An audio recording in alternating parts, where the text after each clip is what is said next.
Morning students. बच्चों अज असी अपनी नवी असाइनमेंट जिहड़ी हैगी आ 168 डिस्कस करन जा रहे हैगे आ। क्लास साडी हैगी बच्चों 10th ते चैप्टर साडा चल रहा निर्देश अंक जियामती। चैप्टर दा नंबर हैगा साडा 7वां। पिछले चैप्टर दे विच असी बच्चों की कीता सीगा, असी दूरी सूत्र कीता सीगा, मतलब कि असी डिस्टेंस का की कीता सीगा, फार्मूला कीता सीगा। किहड़ा फार्मूला? कोई भी दो पॉइंट्स जिहड़े हैगे आ जदों ਉਹ ਸਾਨੂੰ ਦਿੱਤੇ ਹੋਣਗੇ ਤੇ ਅਸੀਂ ਉਹਨਾਂ ਦੋਵਾਂ ਵਿੱਚ ਦੀ ਦੂਰੀ ਪਤਾ ਕਰਨੀ ਹੈਗੀ ਆ। ਤੇ ਪਹਿਲਾ ਪੁਆਇੰਟ ਹੋ ਸਕਦਾ x1 y1, ਦੂਜਾ ਪੁਆਇੰਟ ਹੈਗਾ ਸਾਡੇ ਕੋਲ x2 y2। ਇਹ ਅਸੀਂ ਪਿਛਲੀ ਅਸਾਈਨਮੈਂਟ ਵਿੱਚ ਡਿਸਕਸ ਕਰ ਚੁੱਕੇ ਆ। ਹੁਣ ਇਸ ਅਸਾਈਨਮੈਂਟ ਵਿੱਚ ਅਸੀਂ ਕੀ ਕਰਨਾ ਹੈਗਾ ਬੱਚਿਓ, ਦੂਰੀ ਸੂਤਰ ਦੇ ਉਪਯੋਗ, ਮਤਲਬ ਕਿ डिस्टेंस फार्मूला के की यूजेस हैगे आ वो असी डिस्कस करांगे। हुण देखो, मन लो कि साडे कोल 3 पॉइंट्स दिते ने, angle point A, point B ते पॉइंट सी। हुण आ 3 पॉइंट्स जिहड़े हैगे बच्चों कोआर्डीनेट एक्सिस दे उत्ते ही दिते होणगे सानू, ठीक है। किते पॉइंट ए दिता होएगा, किते पॉइंट बी दिता होएगा, किते पॉइंट सी दिता होएगा। हुण अगे की दसदे आ, कहंदे 3 पॉइंट्स, किहड़े पॉइंट्स ए बी ते सी, कहंदे ए समरेखी होणगे, ठीक है, जेकर दो रेखा खंडा दियां लंबाइयां दा जोड़ तीसरी रेखा खंड की लंबाई के बराबर होवे। मान लो कि साडे कोल 3 पॉइंट्स ने ए बी ते सी, ठीक है जी। वो समरेखी होणगे। समरेखी हुंदी है जदों पॉइंट्स इक्को लाइन ते होण। देखो इक्को लाइन ते साडे 3 पॉइंट्स होणगे। 3 पॉइंट्स, एक पॉइंट इत्थे है, दूजा पॉइंट इत्थे है, तीजा पॉइंट इत्थे। कहंदे समरेखी उदों होणगे जदों ए बी जोड़ बी सी, जिदा पॉइंट ए हो गया, पॉइंट बी हो गया, पॉइंट सी हो गया, जदों कि ए बी दे विच जदों आपां बी सी नूं जोड़ दईए ते ओह साडा किहदे बराबर आ जे, ए सी दे बराबर, ठीक है जी। उदों ही जिहड़े साडे पॉइंट्स हैगे ओह की होणगे, समरेखी होणगे, ठीक है जी। या की होएगा ए सी जोड़ सी बी। हुण एक ही पॉइंट दी जिहड़ी हैगी ओह डिफरेंट तरीके दे होणगे, ठीक है। एक पॉइंट इत्थे आ ए, एक पॉइंट इत्थे आ सी ते एक पॉइंट इत्थे आ बी। उस कंडीशन विच दूजी कंडीशन लग जाएगी, की लगेगी? देखो एवें तुहानूं दसदी हां, ए सी विच जे आपां सी बी जोड़ दईए ते ओह साडी किहड़ी लाइन बन जांदी हैगी, टोटल ए ते बी, ठीक है। यह दूजा हो गया। हुण तीजी कंडीशन हैगी आ कि पॉइंट जिहड़ा हैगा साडा, मैं इत्थे बना दिंदी हां, पॉइंट साडे हैगे ओह 3 हैगे ने। पॉइंट असीं बना लए ने इत्थे 1 2 ते 3। पॉइंट बी, पॉइंट ए ते पॉइंट सी। हुण इस केस दे विच की होएगा, बी ए दे विच जे असीं ए सी जोड़ दईए ते टोटल दी टोटल लेंथ सानूं किन्नी मिलदी आ, बी सी। ये होगी पहली कंडीशन। जदों यह कंडीशन लगेगी उदों साडे 3 जिहड़े पॉइंट्स हैगे बच्चे ओह की होणगे, समरेखी होणगे, एक ही रेखा उत्ते बनाए गए होणगे। या आ हो सकती कंडीशन, नहीं तो की होएगी, 3 जिहड़े पॉइंट्स हैगे बच्चों ए बी ते सी, ਉਹ ਕੀ ਬਣਾਉਣਗੇ ਬੱਚਿਓ, ਇੱਕ ਤ੍ਰਿਭੁਜ ਬਣਾਉਣਗੇ, ਇੱਕ ਟ੍ਰਾਇੰਗਲ ਬਣਾਉਣਗੇ। ਜੇ ਉਹ ਸਮਰੇਖੀ ਨਹੀਂ ਹੈਗੇ ਤੇ ਉਹ ਕੀ ਬਣਾਉਣਗੇ, ਤ੍ਰਿਭੁਜ ਬਣਾਉਣਗੇ, ਠੀਕ ਹੈ ਜੀ। ਤੇ ਤ੍ਰਿਭੁਜ ਦੀ ਕੰਡੀਸ਼ਨ ਸਾਨੂੰ ਪਤਾ ਹੈਗੀ ਆ, ਕੋਈ ਵੀ ਦੋ ਜਿਹੜੀਆਂ ਉਹਦੀਆਂ ਭੁਜਾਵਾਂ ਹੈਗੀਆਂ ਉਹਨਾਂ ਦਾ ਜੋੜ ਜਿਹੜਾ ਹੈਗਾ ਤੀਜੀ ਭੁਜਾ ਤੋਂ ਹਮੇਸ਼ਾ ਕੀ ਹੁੰਦਾ ਹੈ ਬੱਚਿਓ, ਵੱਡਾ ਹੁੰਦਾ ਹੈ, ਠੀਕ ਹੈ।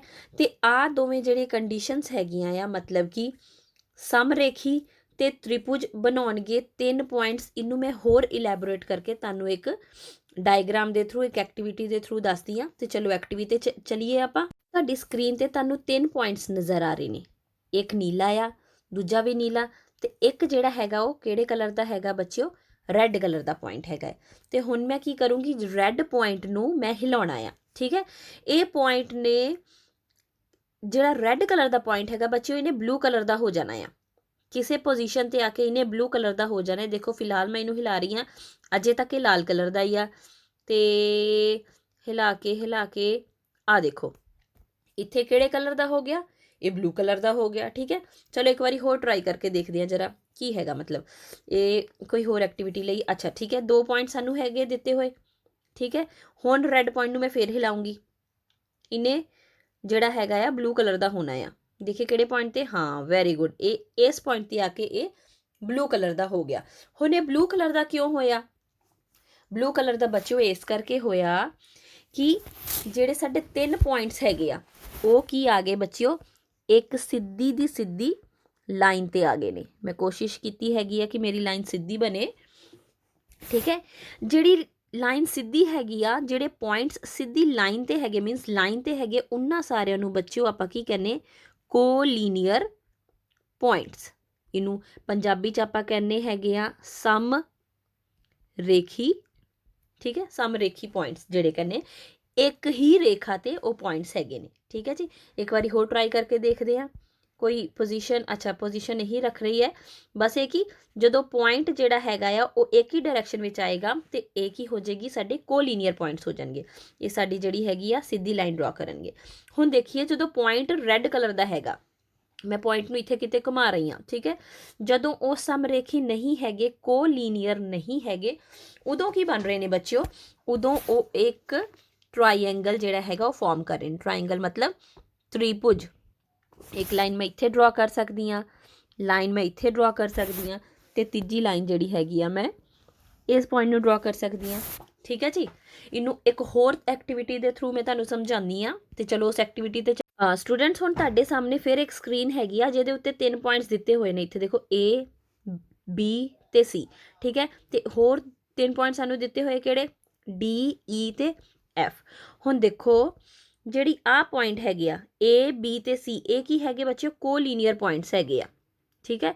ਇਹ ਇੱਕੋ ਰੇਖਾ ਤੇ ਜਿਹੜੇ ਹੈਗੇ ਨੇ ਉਹ ਚੱਲ ਰਹੇ ਨੇ, ਠੀਕ ਹੈ ਜੀ। ਇਹ ਇੱਕੋ ਰੇਖਾ ਤੇ ਨੇ, ਸਮਰੇਖੀ ਹੈਗੇ। ਇਹਨਾਂ ਤਿੰਨਾਂ ਪੁਆਇੰਟਸ ਨੂੰ ਅਸੀਂ ਕੀ ਕਹਿੰਦੇ ਬੱਚਿਓ, ਵੀ ਕਾਲ ਇਟ ਕੋਲੀਨੀਅਰ ਪੁਆਇੰਟਸ, ਠੀਕ ਹੈ ਜੀ।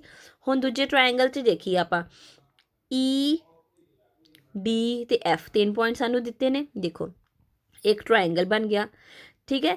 ਜੇ ਮੈਂ E ਪੁਆਇੰਟ ਨੂੰ ਦੇਖੋ ਇੱਥੇ ਕਰ ਰਹੀ ਹਾਂ, ਇਹ ਮੈਂ ਇੱਥੇ ਲੈ ਕੇ ਆ ਗਈ, ਇਹਦਾ ਮਤਲਬ ਮੇਰਾ ਕੀ ਬਣ ਗਿਆ, D, E ਤੇ F ਜਿਹੜੇ ਹੈਗੇ ਬੱਚੇ ਉਹ ਇੱਕੋ ਲਾਈਨ ਤੇ ਆ ਗਏ। ਜਦੋਂ ਇੱਕੋ ਲਾਈਨ ਤੇ ਆ ਗਏ ਤੇ ਉਹ ਕੀ ਹੋ ਗਏ, ਕੋਲੀਨੀਅਰ। ਤੇ ਜਦੋਂ ਕੋਲੀਨੀਅਰ ਨਹੀਂ ਹੈਗੇ, ਜਦੋਂ ਸਮਰੇਖੀ ਨਹੀਂ ਹੈਗੇ, ਤੇ ਉਦੋਂ ਕੀ ਬਣਾਉਂਦੇ ਹੋ ਬੱਚਿਓ, ਇੱਕ ਤ੍ਰਿਭੁਜ ਬਣਾਉਂਦੇ ਆ। ਮਤਲਬ ਕਿ ਸਾਡੇ ਕੋਲ ਦੋ ਹੀ ਕੰਡੀਸ਼ਨਸ ਹੋ ਸਕਦੀਆਂ, ਜਾਂ ਤੇ ਪੁਆਇੰਟਸ ਜਿਹੜੇ ਹੈਗੇ ਉਹ ਕੋਲੀਨੀਅਰ ਹੋਣਗੇ, ਸਮਰੇਖੀ ਹੋਣਗੇ, ਜਾਂ ਤੇ ਉਹ ਕੀ ਹੋਣਗੇ, ਨੌਨ ਕੋਲੀਨੀਅਰ। ਤੇ ਜਦੋਂ ਨੌਨ ਕੋਲੀਨੀਅਰ ਹੈਗੇ ਨੇ ਉਦੋਂ ਉਹ ਕੀ ਬਣਾਉਣਗੇ ਬੱਚਿਓ, ਇੱਕ ਟਰਾਈਐਂਗਲ ਬਣਾਉਣਗੇ। ਮੈਂ ਉਦੋਂ ਦੀ ਗੱਲ ਕਰੀ ਜਦੋਂ ਸਾਡੇ ਕੋਲ 3 ਪੁਆਇੰਟਸ ਨੇ, ਠੀਕ ਹੈ। 4 ਪੁਆਇੰਟ ਹੋਣਗੇ ਤੇ ਚਤੁਰਭੁਜ ਬਣੇਗਾ ਉਸੇ ਤਰੀਕੇ ਨਾਲ, ਠੀਕ ਹੈ। ਜੇ 3 ਪੁਆਇੰਟਸ ਹੈਗੇ ਤੇ ਉਹ ਟਰਾਈਐਂਗਲ ਬਣ ਜਾਏਗਾ। ਹੁਣ ਦੇਖਿਆ ਜਾਵੇ ਤੇ ਇੱਥੇ ਮੈਂ ਇੱਕ ਗੱਲ ਹੋਰ ਐਕਸਪਲੇਨ ਕਰਨਾ ਚਾਹਨੀ, ਜਦੋਂ ਸਾਡੇ ਕੋਲੀਨੀਅਰ ਪੁਆਇੰਟਸ ਨੇ, ਠੀਕ ਹੈ ਜੀ, A, B ਤੇ C, ਉਦੋਂ ਮੈਂ ਜੇ ਗੱਲ ਕਰਾਂ ਟਰਾਈਐਂਗਲ A, B, C ਦੇ ਕਿਹਦੇ ਬਾਰੇ, ਏਰੀਆ ਬਾਰੇ, ਏਰੀਆ ਉਹਦਾ ਕੀ ਹੋਏਗਾ ਬੱਚਿਓ, 0, ਕਿਉਂਕਿ ਟਰਾਈਐਂਗਲ ਕੋਈ ਬਣ ਹੀ ਨਹੀਂ ਰਿਹਾ, ਠੀਕ ਹੈ। ਤੇ ਜਦੋਂ ਉਹ ਨੌਨ ਕੋਲੀਨੀਅਰ ਪੁਆਇੰਟਸ ਨੇ, ਮਤਲਬ ਕਿ ਆਹ ਵਾਲੀ ਕੰਡੀਸ਼ਨ ਹੈਗੀ ਆ, ਉਹਦੇ ਵਿੱਚ ਕੀ ਹੈਗਾ, ਕੁਛ ਨਾ ਕੁਛ ਖੇਤਰਫਲ ਜ਼ਰੂਰ ਹੈਗਾ ਆ, ਠੀਕ ਹੈ ਜੀ।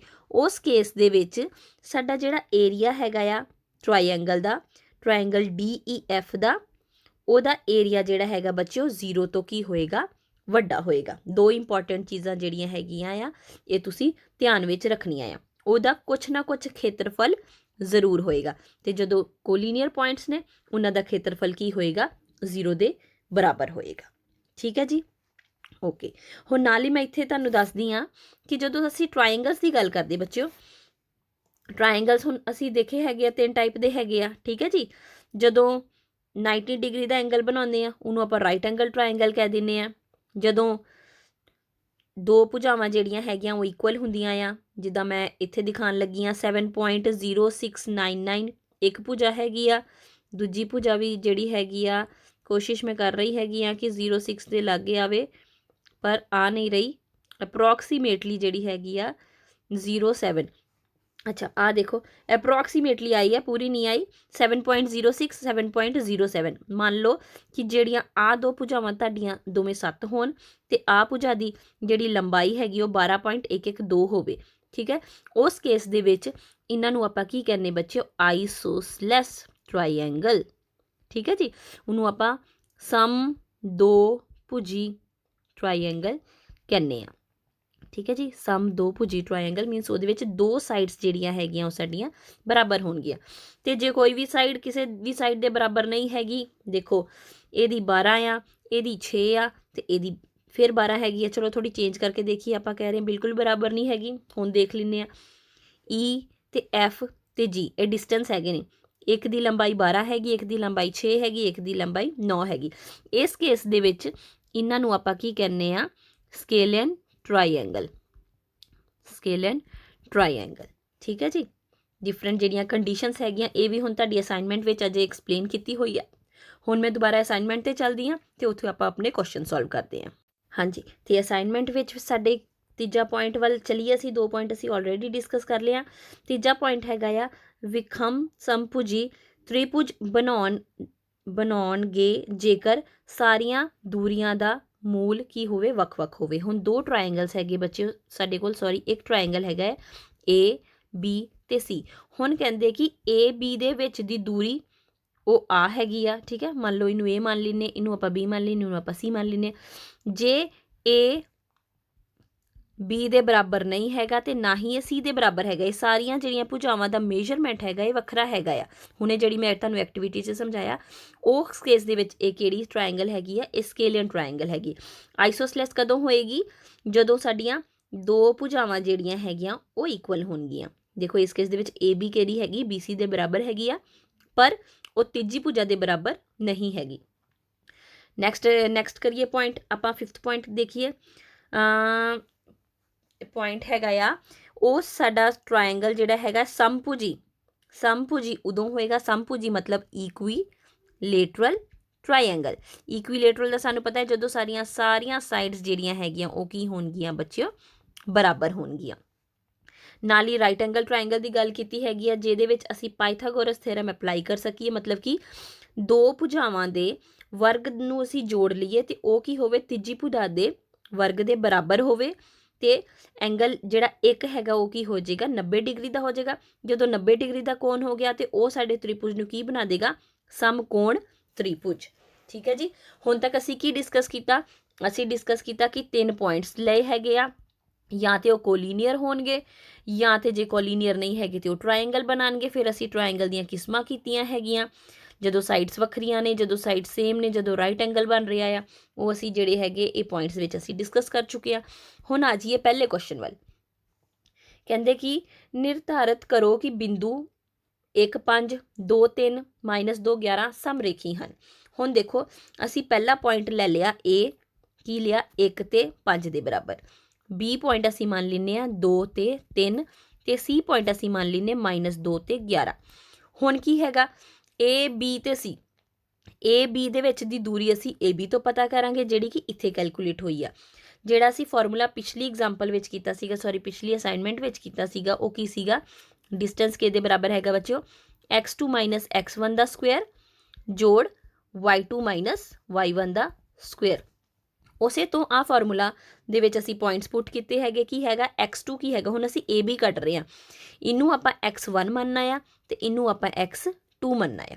ਅਸੀਂ ਕੀ ਕਰਨਾ ਹੈਗਾ, 2 ਵਿੱਚੋਂ, ਮੈਂ ਪੈਨ ਚੇਂਜ ਕਰਕੇ ਦੱਸਦੀ ਹਾਂ ਤੇ ਪਤਾ ਲੱਗੇਗਾ ਤੁਹਾਨੂੰ, 2 ਵਿੱਚੋਂ ਅਸੀਂ 1 ਨੂੰ ਮਾਈਨਸ ਕੀਤਾ, 2 - 1 ਉਹ ਕੀ ਆ ਗਿਆ, 1 ਦਾ ਵਰਗ। ਠੀਕ ਹੈ ਜੀ। ਫਿਰ 3 - 5 ਉਹ ਆ ਗਿਆ -2 ਦਾ ਵਰਗ। ਇਹਨੂੰ ਅਸੀਂ ਅੱਗੇ ਸੋਲਵ ਕੀਤਾ, 1 ਦਾ ਵਰਗ 1 ਦੇ ਬਰਾਬਰ, -2 ਦਾ ਵਰਗ 4 ਦੇ ਬਰਾਬਰ, ਇਹ ਕਿਹਦੇ ਬਰਾਬਰ ਆ ਗਿਆ, 5 ਦਾ ਅੰਡਰ ਰੂਟ। ਉਸੇ ਤਰ੍ਹਾਂ ਆਪਾਂ BC ਪਤਾ ਕਰਨੀ। ਹੁਣ ਜਦੋਂ ਆਪਾਂ B ਤੇ C ਦੀ ਗੱਲ ਕਰਨੀ ਆ, ਉਸ ਕੇਸ ਦੇ ਵਿੱਚ ਇਹਨੂੰ ਤੁਸੀਂ x1 ਮੰਨ ਲੈਣਾ, ਇਹਨੂੰ ਤੁਸੀਂ x2 ਮੰਨ ਲੈਣਾ। ਫਿਰ ਜਦੋਂ ਫਾਰਮੂਲੇ 'ਚ ਬਣਾਵਾਂਗੇ ਫਿਰ ਅਸੀਂ ਕਿਵੇਂ ਲਿਖਾਂਗੇ, ਅਸੀਂ ਪਹਿਲਾਂ ਅੰਡਰ ਰੂਟ ਵਿੱਚ ਲਿਖਾਂਗੇ। ਕਿਵੇਂ ਲਿਖਾਂਗੇ, -2 -2 ਵਿੱਚੋਂ -2 ਮਾਈਨਸ ਕਰਾਂਗੇ ਤੇ ਉਹਦਾ ਅਸੀਂ ਸਕੁਅਰ ਕਰਾਂਗੇ, ਜੋੜ 11 ਵਿੱਚੋਂ ਅਸੀਂ ਮਾਈਨਸ ਕਰਨਾ ਹੈਗਾ ਆ 3, 11 ਵਿੱਚੋਂ ਅਸੀਂ ਮਾਈਨਸ ਕਰਨਾ ਹੈਗਾ 3, ਸੌਰੀ ਸਾਡਾ ਪੁਆਇੰਟ ਜਿਹੜਾ ਸੀਗਾ ਉਹ -11 ਸੀਗਾ, ਮੈਂ ਥੋੜੀ ਗਲਤੀ ਕਰੀਏ, -11 ਵਿੱਚੋਂ -3 ਨੂੰ ਮਾਈਨਸ ਕਰਨਾ, ਉਹ ਕੀ ਬਣ ਗਿਆ -14, -4 ਦਾ ਵਰਗ 16 ਦੇ ਬਰਾਬਰ ਆ ਗਿਆ, -14 ਦਾ ਵਰਗ 196 ਦੇ ਬਰਾਬਰ ਆ ਗਿਆ। 16 ਜੋੜ 196, 96 ਕਿੰਨੇ ਹੋ ਗਏ, 212, 212 ਦਾ ਅੰਡਰ ਰੂਟ ਇਹਨਾਂ ਨੇ ਸੋਲਵ ਕਰਕੇ ਕੀ ਬਣਾਇਆ ਹੈਗਾ ਆ 2 ਅੰਡਰ ਰੂਟ 53। ਉਸੇ ਤਰ੍ਹਾਂ ਜਿਹੜਾ ਹੈਗਾ ਅਸੀਂ CA ਦੀ ਵੈਲਿਊ ਪਤਾ ਕਰਾਂਗੇ। CA ਜਦੋਂ ਆਪਾਂ ਵਿੱਚੋਂ CA ਕਰਨਾ ਆ, ਉਹਦੇ ਵਿੱਚ ਅਸੀਂ ਕੀ ਕਰਾਂਗੇ, 1 ਦੇ ਵਿੱਚੋਂ ਮਾਈਨਸ ਕਰਨਾ ਹੈਗਾ -2, 1 - -2, ਫਿਰ ਅਸੀਂ ਕਰਾਂਗੇ ਇਹਦਾ ਵਰਗ ਜੋ ਕਿ ਇੱਥੇ ਲਿਖਿਆ ਹੋਇਆ। ਨਾਲ ਹੀ ਅਸੀਂ ਕਰਨਾ ਹੈਗਾ 5 - -11 ਤੇ ਇਹਦਾ ਵਰਗ, ਤੇ ਇਹਨਾਂ ਨੂੰ ਅਸੀਂ ਕੀ ਕਰ ਲੈਣਾ ਬੱਚਿਓ, ਜੋੜ ਲੈਣਾ। ਫਿਰ ਅਸੀਂ ਇਹਦਾ ਅੰਡਰ ਰੂਟ ਕਰਾਂਗੇ। ਇਹਨੂੰ ਜਦੋਂ ਅਸੀਂ ਸੋਲਵ ਕਰਨਾ ਆ ਤੇ ਅੱਗੇ ਜਾ ਕੇ ਮੇਰੀ ਵੈਲਿਊ ਕੀ ਆ ਗਈ, ਅੰਡਰ ਰੂਟ ਆਫ 265। ਇਹ ਫਾਰਮੂਲੇ ਵਿੱਚ ਕਿਵੇਂ ਪੁਆਇੰਟ ਪੁੱਟ ਕਰਨੇ ਹੈਗੇ, ਮੇਰੀ ਜਿਹੜੀ ਪਿਛਲੀ ਅਸਾਈਨਮੈਂਟ ਬੱਚਿਓ ਮੈਂ ਸਿਖਾਈ ਸੀਗੀ 165, ਉਹਦੇ ਵਿੱਚ ਸਮਝਾਇਆ ਹੈਗਾ। ਜੇ ਕਿਸੇ ਨੂੰ ਇੱਥੇ ਸਮਝ ਨਹੀਂ ਆ ਰਿਹਾ ਹੈਗਾ, ਕਾਈਂਡਲੀ ਜਿਹੜੀ ਹੈਗੀ ਪਿਛਲੀ ਅਸਾਈਨਮੈਂਟ ਦੀ ਵੀਡੀਓ ਤੁਸੀਂ ਜ਼ਰੂਰ ਦੇਖ ਲਿਓ। ਠੀਕ ਹੈ ਜੀ। ਹੁਣ ਅਸੀਂ ਕੀ ਕਰਨਾ ਹੈਗਾ, ਹੁਣ ਅਸੀਂ ਦੇਖਾਂਗੇ ਕਿ ਜੇ AB ਜੋੜ BC ਜਾਂ CA ਦੇ ਬਰਾਬਰ ਹੋਵੇ, ਠੀਕ ਹੈ ਜੀ, ਜਾਂ ਕੋਈ ਵੀ ਦੋ ਭੁਜਾਵਾਂ ਦਾ ਜੋੜ ਜੇ ਤੀਜੀ ਭੁਜਾ ਦੇ ਬਰਾਬਰ ਹੋਵੇ ਤੇ ਇਹ ਸਮਰੇਖੀ ਹੋਣਗੇ।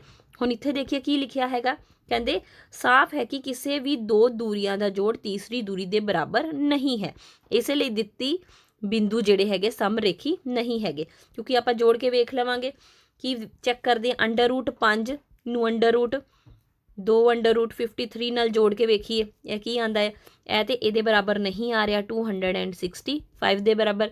ਨਾ ਹੀ ਅੰਡਰ ਰੂਟ 5 ਨੂੰ ਜਦੋਂ ਮੈਂ 265 ਦੇ ਨਾਲ ਜੋੜਦੀ ਹਾਂ ਉਹ ਇਹਦੇ ਬਰਾਬਰ, ਇਹ ਵੀ ਨਹੀਂ ਆ ਰਿਹਾ। ਸਿੰਪਲ ਜੀ ਗੱਲ ਹੈਗੀ ਆ ਕਿ ਇਹਦੀਆਂ ਜਿਹੜੀਆਂ ਦੋ ਭੁਜਾਵਾਂ ਹੈਗੀਆਂ ਆ, ਕੋਈ ਵੀ ਦੋ ਭੁਜਾਵਾਂ ਨੂੰ ਜਦੋਂ ਮੈਂ ਜੋੜ ਰਹੀ ਹਾਂ ਉਹ ਤੀਜੀ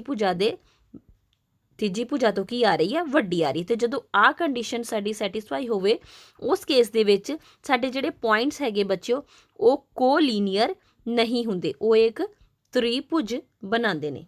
ਠੀਕ ਹੈ ਜੀ। ਇਸ ਕਰਕੇ ਆਪਾਂ ਕੀ ਕਹਿਣਾ ਹੈਗਾ, ਇਹ ਬਿੰਦੂ ਸਮਰੇਖੀ ਨਹੀਂ ਹਨ। ਨੈਕਸਟ ਕੁਐਸਚਨ ਵੱਲ ਚਲੀਏ। ਕਹਿੰਦੇ ਕੀ ਬਿੰਦੂ, ਹੁਣ ਸਾਨੂੰ 3 ਬਿੰਦੂ ਦਿੱਤੇ ਨੇ, ਠੀਕ ਹੈ ਜੀ, 3 2 -2 -3 2 ਤੇ 3 ਇੱਕ ਤ੍ਰਿਭੁਜ ਬਣਾਉਂਦੇ ਹਨ, ਜੇਕਰ ਹਾਂ ਤੇ ਦੱਸੋ ਕਿਸ ਤਰ੍ਹਾਂ ਦਾ ਤ੍ਰਿਭੁਜ ਬਣਾਉਂਦੇ ਨੇ। ਉਸੇ ਲਈ ਅਸੀਂ ਆਪਣੇ ਪਿਛਲੇ ਕੁਐਸਚਨ ਦੇ ਵਾਂਗੂ ਅਸੀਂ ਕੀ ਕਰਨਾ ਆ, A ਪੁਆਇੰਟ B ਪੁਆਇੰਟ ਤੇ C ਪੁਆਇੰਟ, ਇਹਦਾ ਪੁਆਇੰਟ ਹੈਗਾ 3 2, ਇਹਦਾ ਪੁਆਇੰਟ ਹੈਗਾ -2 -3, ਇਹਦਾ ਹੈਗਾ ਆ 2 ਤੇ 3। ਅਸੀਂ ਦੂਰੀ ਪਤਾ ਕਰਨੀ ਹੈਗੀ ਆ AB BC ਤੇ CA, ਠੀਕ ਹੈ ਜੀ।